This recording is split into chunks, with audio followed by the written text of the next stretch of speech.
এভাবে একদিন ইসলাম কায়েম হয়ে যাবে, এই চিন্তা করতেছেন কিছু বড় বড় আলেমে ওলামায়ে কেরাম। কেউ কেউ মনে করতেছেন সারা পৃথিবীর মানুষের মধ্যে যখন ঈমানের বুঝ পয়দা হয়ে যাবে তখন এমনি এমনি ইসলাম কায়েম হয়ে যাবে, আর কিচ্ছু করা লাগবে না। কেউ কেউ মনে করতেছেন যে আমি পীর সাহেব, বিরাট বড় পীর সাহেব, লক্ষ লক্ষ মুরিদ আমার, প্রতি বছর আমার মুরিদের সংখ্যা বাড়তেছে, এভাবে একদিন ইসলাম কায়েম হয়ে যাবে। কেউ কেউ মনে করতেছেন জিহাদকে ফাটায় ফেলাবো, দুনিয়ার সব শক্তিটা আমাদের হাতে, আমরা জিহাদকে দুনিয়াটারে উল্টায় ফেলাবো, এভাবে একদিন ইসলাম কায়েম হয়ে যাবে। আমি এই চার দলের কারোর সাথে একমত নই। বন্ধুরা আমার নবী, আপনার নবী সর্বকালের সর্বসেরা মানুষ। ইহুদির বাড়িতে শ্রমিকের কাজ করতেছেন। কিসের কাজ? শ্রমিকের কাজ করতেছেন। গভীর কূপ থেকে পানি ওঠানোর দায়িত্ব। পানি উঠাইতে পারলে কিছু খাবার পাওয়া যাবে, খেজুরের দানা পাওয়া যাবে, ক্ষুধার যন্ত্রণা মিটবে। পানি উঠাতে উঠাতে পাত্রটা ছিঁড়ে কূপের ভিতরে পড়ে গেছে। ইহুদি মালিক রাগান্বিত হয়ে সোনার নবীর সোনার চেহারায় কষে একটা চড় বসিয়ে দিয়েছে। আল্লাহর নবী চটটা খাওয়ার পরে, আঘাত পাওয়ার পরে মনে হলো তিনি কষ্ট পান নাই, ব্যথা পান নাই। ব্যথাটা ভুলে গিয়ে ইহুদির হাতটা ধরে মালিশ করে দেয় আর বলে, বাবা তোমার হাতে আমাকে আঘাত করার কারণে তুমি ব্যথা পেয়েছো নাকি, তুমি কষ্ট পেয়েছো নাকি? সেই নবী আবার বদরের ময়দানে, অহুদের ময়দানে, খন্দকের ময়দানে, হুনায়নের ময়দানে 27টি যুদ্ধে সেনাপতির দায়িত্ব পালন করে যেই হাত দ্বারা আঘাত পাওয়ার পরেও ইহুদির হাতটা মালিশ করে দিয়েছিলেন, সেই হাত দ্বারা ধারালো তরবারি ধারণ করে সেনাপতির দায়িত্ব নিয়ে সাহাবায়ে কেরামকে অর্ডার করেছেন, সামনে আগাও, কাফেরদেরকে প্রয়োজনে কচু কাটা করো, তারপরেও ইসলামের বিজয় যে কোনো মূল্যে ছিনিয়ে আনো। এই দুটি কথা, এই দুটি ভূমিকা একই ব্যক্তির কিনা? মায়ের খাওয়ার পরেও হাত মালিশ করে দেয়, আবার তরবারি নিয়ে ময়দানে ঝাঁপিয়ে পড়ে, এই দুই ভূমিকা একই ব্যক্তির কিনা? বোঝার চেষ্টা করুন। না বুঝলে বলবেন, আর বুঝলে জবাব দিবেন। একই ব্যক্তির কিনা? তরবারিও যেই ব্যক্তি ধরছে আর ইহুদির হাতটাও মালিশ কিন্তু সেই ব্যক্তি করে দেওয়া। এর দ্বারা বোঝা যায় যে শুধুমাত্র হাত মালিশ করার মধ্যে ইসলাম সীমাবদ্ধ নয়, শুধু তরবারি ধরার মধ্যে ইসলাম সীমাবদ্ধ নয়।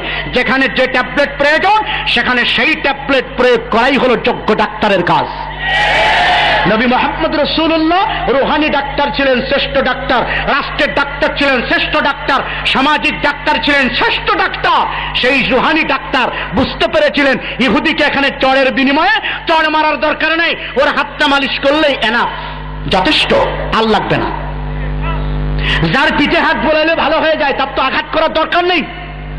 তারপরেও কিছু মানুষ থাকবে পিঠে হাত বোলালে হবে না, পায়ে হাত বোলালেও হবে না, এরকম হাজার হাজার তাফসীর মাহফিল শোনার পরেও কিছু ঘাড় কাত, তারপরেও ইসলামের বিরোধিতা করবে। ওইটার ঘাড় সোজা হতে চায় না, ওই ঘাড় বাঁকা যেটা এত কিছু বলার পরেও সোজা হয় না, ওইটার ঘাড়টা সোজা করার জন্য কিছু অ্যান্টিবায়োটিক লাগে, হায়ার অ্যান্টিবায়োটিক।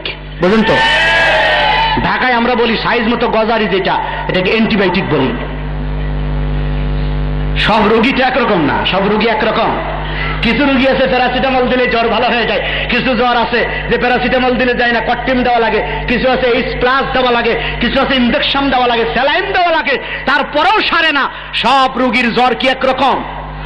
তো যে আহাম্মকেরা একই ট্যাবলেট দ্বারা সব রোগকে ভালো করতে চায়, সব জ্বরকে ভালো করতে চায়, এরা কি যোগ্য ডাক্তার? ঘটনাক্রমে আল্লাহর নবীর বিজয়ের কর্মসূচি 4টা। কয়টা? জোরে বলেন কয়টা? নাম্বার 1, প্রথম নাম্বার কর্মসূচি ইলম ও তারবিয়াত, জ্ঞান অর্জন, প্রশিক্ষণ। যা শিখছো আরেকজনকে শিখাও। দ্বিতীয় নম্বর কর্মসূচি দাওয়াত বা তাবলীগ, যা বুঝেছো অন্যের কাছে প্রচার করে দাও, পৌঁছে দাও। 3 নম্বর কর্মসূচি তাসকিয়া বা আত্মশুদ্ধি, মুরাকাবা, মুশাহাদা, জিকির, আজকারের মাধ্যমে নিজের কলবটাকে পরিশুদ্ধ করে মাওলার কবরে যাও। 4 নম্বর কর্মসূচি জিহাদ ফি সাবিলিল্লাহ, অন্যায় থাকবে, আবু জাহেলের প্রেতাত্মারা থাকবে, দুর্নীতি থাকবে, অন্যায়, অত্যাচার, জুলুম, নির্যাতনের বিরুদ্ধে জিহাদের কর্মসূচিও কিয়ামত পর্যন্ত থাকবে না? থাকবে না? এখন কি আর কাফের আছে? একটা প্রশ্নের জবাব না দিয়ে পারতেছি না। আমাদের কাছে কয়, হুজুর আপনারা জিহাদ জিহাদ করেন, এখন কি আর কাফের আছে? জিহাদ কি শুধু কাফেরদের সাথে না আরো কারোর সাথে আছে? কথা বলেন। ইয়া আইয়ুহান নাবিয়্যু জাহিদিল কুফফারা ওয়াল মুনাফিকিন, হে নবী আপনি জিহাদ করুন, শুধুমাত্র কাফেরদের বিরুদ্ধেই নয়, মুনাফিকদের বিরুদ্ধেও জিহাদ করা লাগবে। বাংলাদেশে কোনো মুনাফিক নাই, আগে ছিল, এখন সব ভালো হয়ে গেছে। এরকম আছে না নাই? যখন এই বিষয়ে প্রমাণ দেওয়া যাবে যে এখন মনে হয় আর জিহাদ নাই, এই কথা অনেকেই বলতে চায়, যেটা আগের ব্যাপার, কাফেরও নাই, এখন আর জিহাদও নাই। জিহাদ আছে না নাই? আল জিহাদু মাদিন ইলা ইয়াউমিল কিয়ামা, আল্লাহর নবীর ঘোষণা হলো কিয়ামত পর্যন্ত জিহাদ ধারাবাহিকভাবে অব্যাহত থাকবে। সে কারণে জিহাদও লাগবে না। আল্লাহর নবীর বিজয়ের কর্মসূচি কয়টা মনে রাখতে পারবেন? 4টা কর্মসূচির ফর্মুলা দিচ্ছি আমি, কেমনে বিজয় আসবে। সেই ফর্মুলার আলোকে যদি আলেমেরা চলে, সেই ফর্মুলার আলোকে যদি আমি চলি, সেই ফর্মুলার আলোকে যদি পিশাবরা চলে, সেই ফর্মুলার আলোকে যদি যুবকেরা চলে, বাংলাদেশে ইসলামের বিজয় হতে বাধ্য ইনশাআল্লাহ। আল্লাহ ওয়াদা করেছেন লা ইস্তাখলিফান্নাহুম ফিল আরদ, এই জমিনের শাসন ক্ষমতা তো আমি তোমাদের হাতেই দিব, কিন্তু কিছু শর্ত আছে না নাই? ধন্যবাদ। এই 4টা কর্মসূচির আলোকে যদি কেউ আগাতে পারে তার নাম যোগ্য ডাক্তার, ঠিক কিনা? জামালপুর থেকে আপনারা কেউ কোনোদিন গুলিস্তান গেছেন কিনা? ঢাকা রাগ করবেন না, আমি আগে বলেছি, পরে মাপ চেয়ে নেব। গুলিস্তানের ফুটপাতে কিন্তু ডাক্তার পাওয়া যায়, একদমে তারা 200 রোগের নাম বলতে পারে। রোগের নাম বলে লেকচার দেয়, আমার এই একই ট্যাবলেট খাইলে সব রোগ ভালো হয়ে যাবে। আপনারা কি বলেন? একই ট্যাবলেট দ্বারা সব রোগ ভালো হয়? একই ট্যাবলেট দ্বারা আমাশা, আবার একই ট্যাবলেট দ্বারা জন্ডিস, কিভাবে সম্ভব? একই ট্যাবলেট দ্বারা আমাশা ভালো হয় না, একই ট্যাবলেট দ্বারা ডায়াবেটিস ভালো হয় না, ঠিক কিনা যেরকম? তো এই কারণে ওরা ওখান থেকে লেকচার দেয় যে আমার এই একই ট্যাবলেট দ্বারা সব রোগী ভালো হয়ে যায়। এই বক্তব্য গুলিস্তানের ডাক্তারেরা দেয়, একই এমবিবিএস ডাক্তারেরা দেয়। এমবিবিএস ডাক্তারের কাছে গেলে কয়েক প্রকারের ওষুধ দেয় একই রোগের জন্য, পার্শ্ব প্রতিক্রিয়া যেন না হয়, অন্য কোনো ব্যাপার স্যাপার না থাকতে পারে। একই রোগের জন্য একটা ট্যাবলেট দেয় না কয়েক প্রকারের ওষুধ দেয়, এবং রোগী বুঝে ওষুধ দেওয়ার চেষ্টা করে। যারা আজকে বলে যে শুধুমাত্র এলমের খেদমত করলেই পৃথিবীতে ইসলাম চলে আসবে, আমি সেই বুজুর্গানে দিন হযরত উলামায়ে কেরামের পায়ে হাত দিয়ে বলবো, না, আপনার আরো কিছু দায়িত্ব আছে। যারা মনে করেন গোটা পৃথিবীর মধ্যে তাবলীগের কাজ করতেছি, ইমানের বুঝ পায়দা হয়ে গেলে এমনি এমনি পৃথিবীতে ইসলাম কায়েম হয়ে যাবে, আর কিচ্ছু করা লাগবে না, আমি এই মুবাল্লিগের পায়ে হাত দিয়ে বলবো, আপনার আরো কিছু দায়িত্ব পালন করার আছে। যারা পিশাব হয়েছেন তারা মনে করেন মুরিদি পীর মুরিদি করলেই, জিকির আজকার করলে এখন কলব লাফায়, ঠক ঠক করে, শব্দ হয়, নানা কিছু হয়, আর মনে হয় কিচ্ছু করা লাগবে না। আমি সেই পীর এবং পীরের মুরিদদের পায়ে হাত দিয়ে বলবো, আপনারও আরো কিছু দায়িত্ব আছে না নাই? যারা মনে করেন শুধু জিহাদ করলে, ইসলামী আন্দোলন করলে টুপিদারির দরকার নেই, জিকির আজকারের দরকার নেই, দাওয়াত ও তাবলীগের দরকার নেই, ইলম কালামের দরকার নেই, এমনি এমনি ফাটাফাটি অবস্থায় কি কন বোমা ফাটাইলেই দুনিয়াতে ইসলাম কায়েম হয়ে যাবে, এ জাতীয় চিন্তা চেতনা যাদের মধ্যে কাজ করে, আমি সেই ইসলামী আন্দোলনের অকুতোভয় সৈনিকের পায়ে হাত দিয়ে বলবো, আপনারও আরো কিছু কাজ করা দরকার, ঠিক কিনা? যেরকম যদি কেউ একটা নিয়ে পড়ে থাকে, যদি কেউ বলে শুধু একটা দিয়েই দুনিয়া জয় হয়ে যাবে, আমার সেই বক্তব্যটা গুলিস্তানের ডাক্তারের মতো মনে হয়। যদি গুলিস্তানের ডাক্তারের হাতে পড়ে, তাহলে ওই একই ট্যাবলেট দ্বারা সব রোগ যারা ভালো করতে চায়, এই গুলিস্তানের ডাক্তারের হাতে পড়লে আপনার রোগ তো ভালো হবেই না, পেট নষ্ট হওয়ার আশঙ্কা আছে, টাকাটা পাও। কথা বুঝে আসছে? আমরা কি গুলিস্তানের ডাক্তারের কাছে যাবো না এমবিবিএস ডাক্তারের কাছে যাবো? তবে আলহামদুলিল্লাহ, হতাশ করার জন্য কথা বলি নাই, আলহামদুলিল্লাহ বাংলাদেশে এমনও ডাক্তার, এমনও পীর, এমনও আলেম আছে না নাই যারা চতুর্মুখী কর্মসূচি পালন করে, যাদের মধ্যে এলেমের কর্মসূচি আছে, যাদের মধ্যে দাওয়াতের কর্মসূচি আছে, যাদের মধ্যে তাজকিয়া জিকির আজকারের কর্মসূচি আছে, যাদের মধ্যে জিহাদের কর্মসূচিও আছে। এরকম চতুর্মুখী কর্মসূচি ওয়ালা কোন আলেম, কোন পীর, কোন নেতা বাংলাদেশে 2-4 জন আছে না নাই? যদি ওইরকম কোন আলেম পেয়ে যান, ওইরকম কোন নেতা পেয়ে যান, ওইরকম কোন পীর পেয়ে যান, তার পিছনে আপনারা আনুগত্য করার চেষ্টা করুন, দেখবেন সমাজ সুস্থ হবে, জাতি সুস্থ হবে, রাষ্ট্র সুস্থ হবে, গোটা পৃথিবী সুস্থ হবে।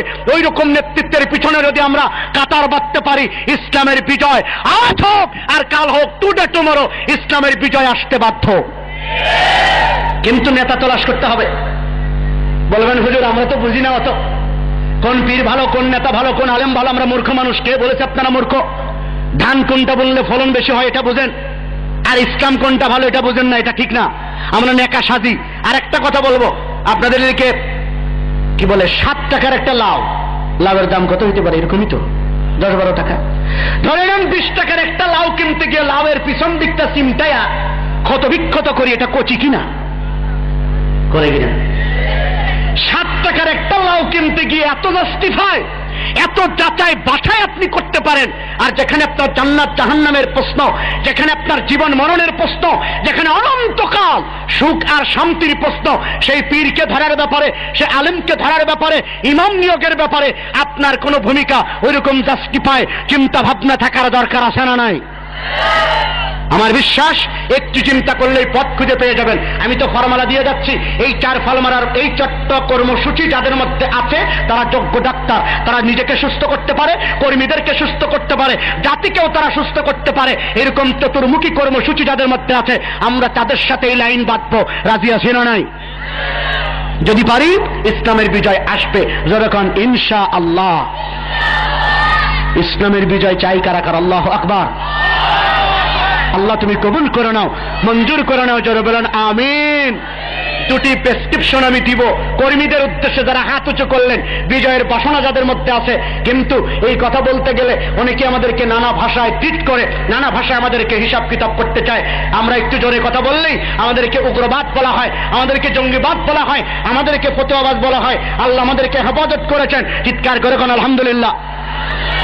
জামালপুরে আছে কিনা আমি জানি না, আমি প্রমাণ দেওয়ার চেষ্টা করছি। দৈনিক তো আর জামালপুর আসা হবে না, জাতীয় আন্তর্জাতিক গুরুত্বপূর্ণ কিছু প্রশ্নের মুখোমুখি আমাদের কর্মীদেরকে ফেলা হয়, আমাদের টুপিওয়ালা দাড়িওয়ালাদেরকে ফেলা হয়, আমাদেরকে জঙ্গিবাদ বলে গালি দেওয়া হয়েছে। 37টা বছর এই গালি আমরা শুনেছি। র্যাব আসার পর, 4 দলীয় জোট ক্ষমতা আসার পর, র্যাব নামানোর পরে আমি চ্যালেঞ্জ করছি, একজন মুজাহিদ